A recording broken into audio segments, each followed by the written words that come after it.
The other day, me and my friend were discussing a very interesting concept when it comes to brands, specifically luxury brands, whether it be nice cars, nice watches, designer clothes, whatever have you. A lot of people, he was saying, use those brands as a shield and not as a sword.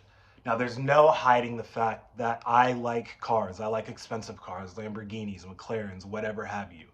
But a lot of people buy those cars for the wrong reasons. And he had asked me, he's like, why do you want to buy X car? What do you want people to know you for? Who is your target audience? These are very important questions that a lot of guys need to ask themselves, especially with social media, because social media puts a lot of emphasis on material wealth and material benefactors of success. Now, this is a question that I've been asking myself personally for years and years. My experience shapes my perspective. I was raised in the church, and there's a very specific reason why I'm recording this video while church is going on right now on a Sunday. And that is because at the end of the day, I am a revolutionary, but I'm not just any revolutionary. I'm a revolutionary for the things in which are functional in life, regardless whether that's relationships, financially. I am for what is functional. We live in a dysfunctional society. I feel that because of my experience growing up in a God-fearing home, because of my not just acknowledgement of God, but my keeping him sovereign in my life, he has now directed me in a path that I can't say is nothing but him. And people get this purpose thing wrong. Oftentimes we look within ourselves to find our purpose. I keep God sovereign in my life. God created me, so only God can know the purpose that he's instilled in my life. Now, why am I even bringing this up? Why is God important in a revolutionary? Because at the end of the day, I believed it was the church that should have been the revolutionary. But the church has lost the plot. The church has lost the plot, especially now. When I say the church, I'm speaking specifically about the Western church. And again, when I say the Western church, I'm speaking in a broad generalization. Yes, there are churches that are better than others, specifically Mosaic. Mosaic Church in Maryland is a very, very good church, in my opinion. However, we're supposed to be the people that go out into the world and fix a lot of the dysfunction in the world. Now, it's not our problems to fix, but we just point them to who fixes the problems. However, the church has, instead of going out into the world, expected the world to come to them. And this is a huge problem. We can again go into my specific history with the church on a separate video.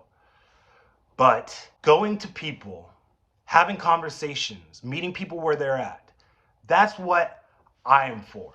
Because only then, when you are exchanging ideas, are revolutionary ideas and thoughts brought to the table.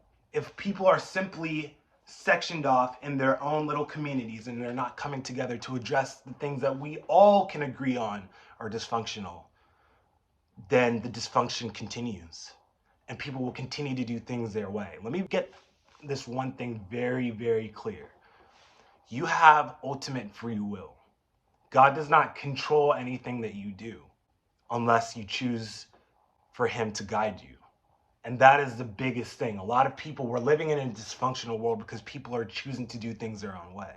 You can't say that God can't rule over your life and create an amazing movie almost of a life, because I'm living in it, right?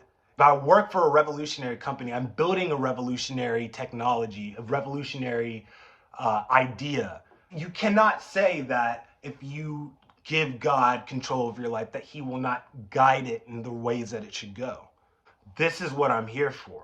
I am a revolutionary, and I want to attract people who are revolutionary in thought, revolutionary in action, and I can't be around and I cannot speak to people who do not see the problems that we are living through in this world.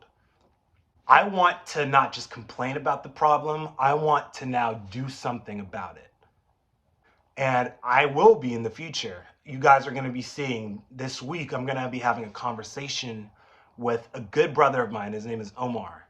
He's from Adams Center. I live in the DMV area. Adams Center is a mosque, a chain of mosques in this area that has done a very, very good job in terms of community. And it's something that I believe that Christ followers all around should be looking at, because we as a church in the West have failed. Until we acknowledge that, until we take away the pride that is within ourselves, then we're never going to see that, and this world will continue in dysfunction. So at the end of the day, that is what I am for. That's what I want to be known for. I am a revolutionary for everything that is functional. I want a functional world. I want the kingdom of God.